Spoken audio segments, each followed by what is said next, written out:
He is, as a matter of record, a convicted felon and adjudicated rapist, a friend and frequent guest of Jeffrey Epstein, and an admitted sexual predator. He's also the lowest IQ president in the history of this country, and above all, a liar. He's always been a liar. He will always be a liar, and no one really believes his lies. Not even the morons and the opportunists. The morons that believe his lies probably don't believe his lies as much as they see an opportunity for harm to people they hate, so they go along with his lies. So last night, Trump just posted an outrageous lie about California. And no, not about wildfires, and not about raking the forest more, and not about Mexican rapists, and not about MS-13 gangs, not about withholding aid, and not even about Democrats in California. Man, that's a long list, isn't it? No, this lie is about a military takeover of California. And as outrageous as it sounds, as stupid and unbelievable as it is, the lie is exactly like his lying about the size of the crowd at his inauguration. At the time, no one understood what that lie was all about. It seemed like an incredibly foolish thing to do. The lie about inauguration crowd size was easily verifiable. It was readily seen to be significantly smaller than the size of Obama's inauguration, and yet Trump and his team doubled down. Mainstream media was totally incapable of dealing with the situation. They absolutely did not know what to do with a president who just outright lied on the first day of office.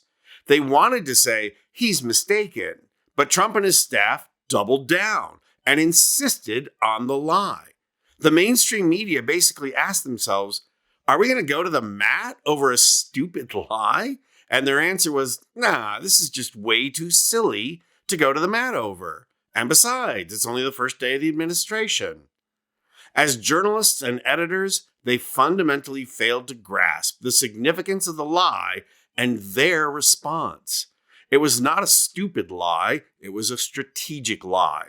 The whole point was to start a process of eroding the media's ability to sanction fact.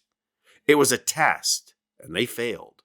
Fractured by social media, diluted by cable alternatives, and dependent on access, corporate mainstream media stood passively by as Trump turned the White House into a fabrication factory.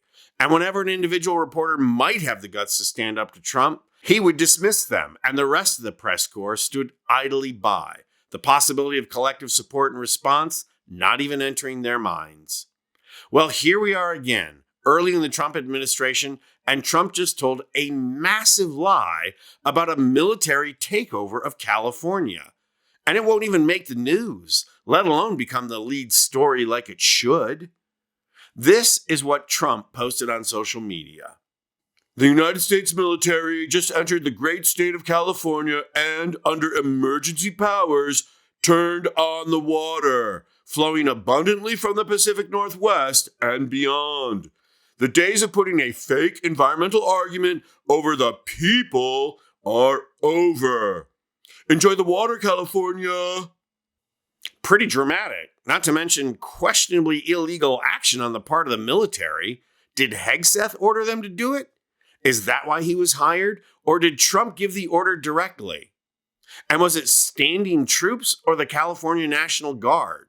Where was the media flying overhead with helicopters as this happened? How did the press not know about it or cover it?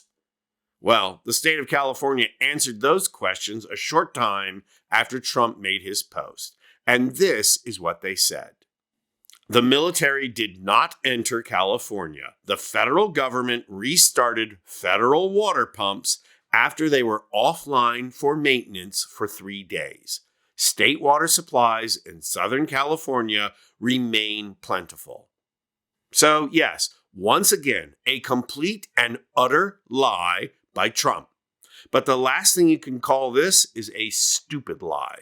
Just like the lie about inauguration crowds, this lie was completely strategic. It was a test balloon. Trump and his cronies were testing response, measuring outrage and reaction. But more than that, he is laying down the boy who cried wolf structure. What you can expect from Trump from now on is lie after lie about how he sent in the military.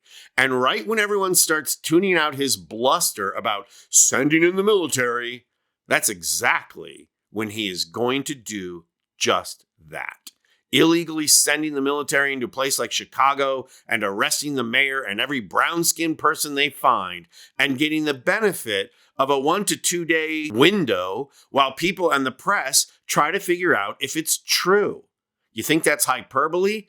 Pete Hegseth's job is to create battalions of white supremacist nationalists who will comply with illegal orders. And he doesn't even have to do a purge to accomplish the task. He's in charge. He just needs to move people around so that from top to bottom, he can order battalions of people to do what Trump wants. This cannot go unchecked.